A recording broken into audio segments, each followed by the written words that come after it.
see it in sports all the time. Major League Baseball grants the World Series home field advantage to whoever wins the All-Star game. What? They did that because there was a tie in an All-Star game, and they just couldn't get over the fact there was a tie in an All-Star game. Who cares? Who cares? Home field advantage in the World Series should go to the best team. Over 162 games. They earned it. You see this in college football. Ohio State left out of the playoff. Georgia left out of the playoff. We're going to have an 8-team playoff. Really? Then you see Notre Dame get rolled and you think, maybe we should just have a 2-game playoff. Don't overreact. Don't overreact. Now the NFL is saying, and I think they're doing this because they knew a lawsuit was coming from the Saints having their own little pity party. The NFL plans to study making pass interference reviewable. Why? Because they had a bad call in a game? By the way, that wasn't called pass interference. So now you're going to allow coaches on plays that aren't called to say, across the field, I thought there was a pass interference. It wasn't called. Yeah, I know, but I want to review it. This wasn't called anything. What are you reviewing? It was a non-call. So you're going to allow coaches now the ability throughout the course of a game to just demand, I see something I think I saw on the other side of the field that should have been pass interference, and folks, referee whiffed, happens all the time. There are now pictures all over the internet of 6 calls against the Saints that weren't called. But this is recency bias. In psychology, that's what they call it. You remember the last bad call. That one cost you the game. Listen, if you watched in football all season long, what was the one complaint about the NFL? Okay, they got the catch thing right. The one knock on the NFL all season was, man, there's too many flags. All season. Every Monday I'd show up. That's what everybody complained about. Me included. So the NFL, and they've done this through their history, made a conscious decision this weekend. We're not calling anything. There were face masking penalties twice on the Saints. Never called.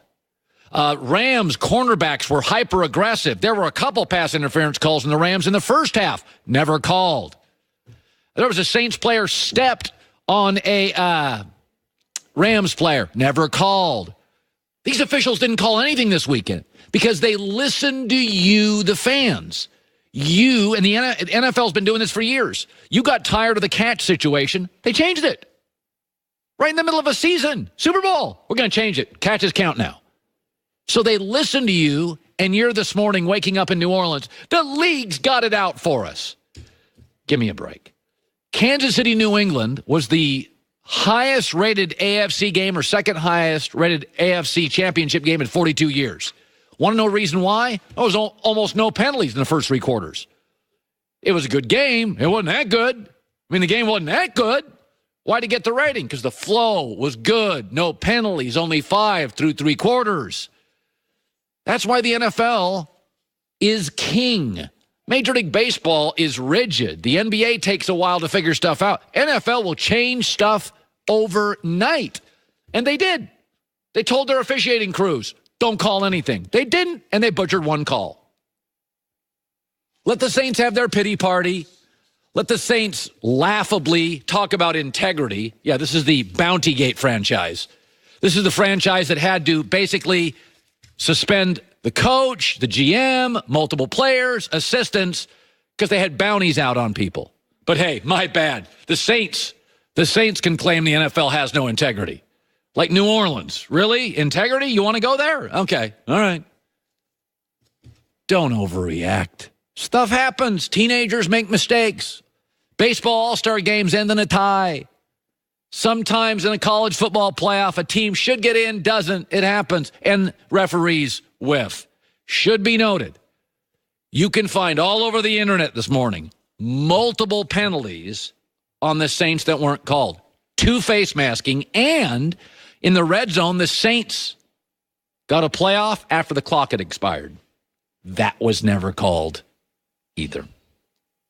Nick Wright made a great point earlier why the league should not overreact and now start making pass interference reviewable.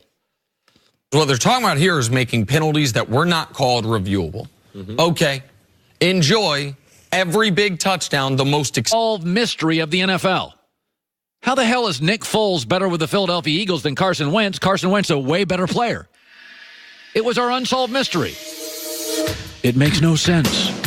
Nick Foles appears from nowhere as a career backup. And in must-win games, he's 7-1.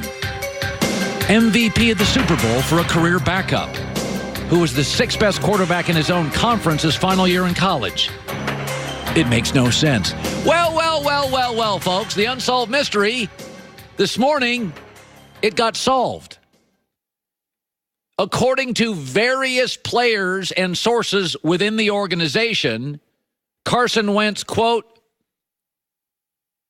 selfish, didn't run many of the concepts because he felt that was, quote, Foles stuff.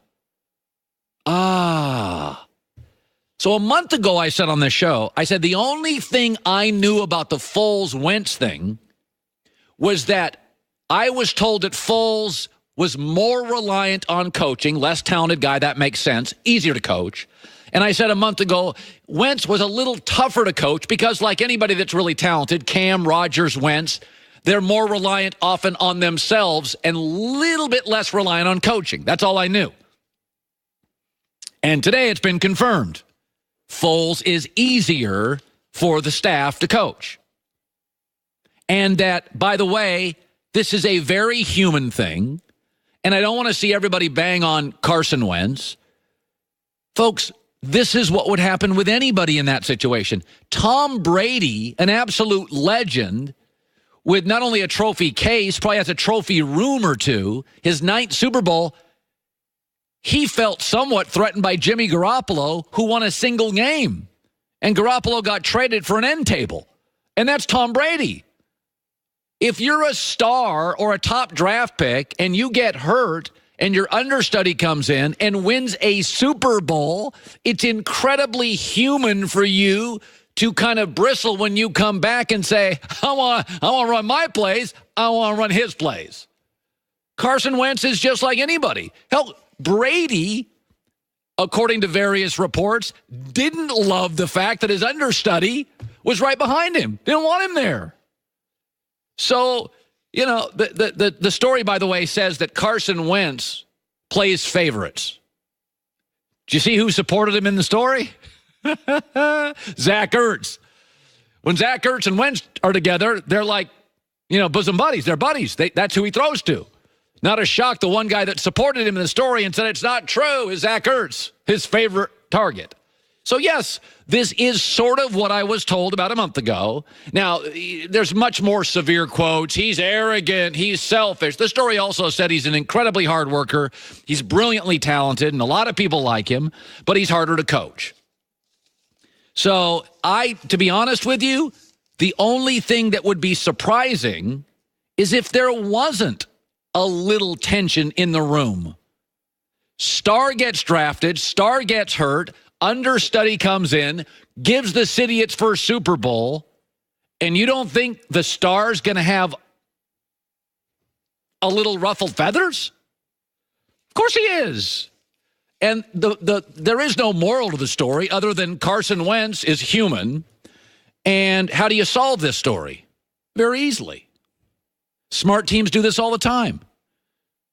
You trade Nick Foles, and there's a sucker out there that's going to overpay him and give you more players than he's worth.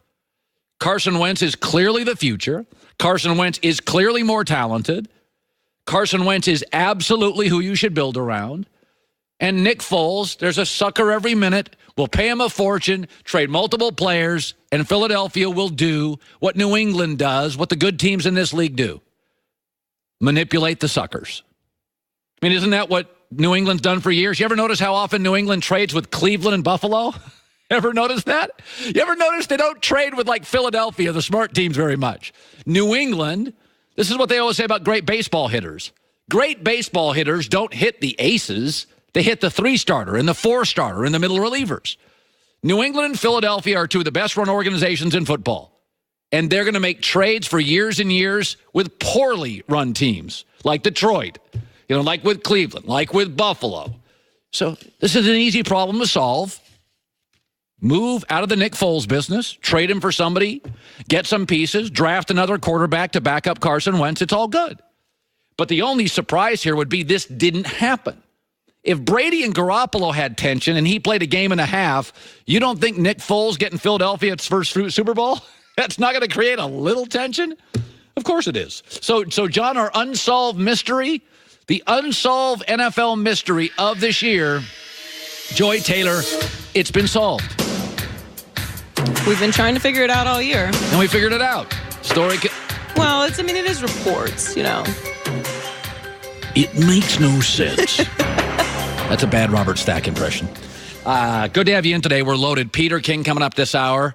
I've got a theory that I think's more than a theory, that the LeBron James injury has always been worse. We said it 2 weeks ago. It's always been worse than they're saying, and there's a reason they're downplaying the injury to LeBron. That's coming up. But coming up next, very interesting. Did you hear about what Tom Brady had to deal with in Kansas City? And can you imagine the reaction if Mahomes would have had to deal with it in Foxborough? That's coming up. Sports has smart moves and not so smart moves. And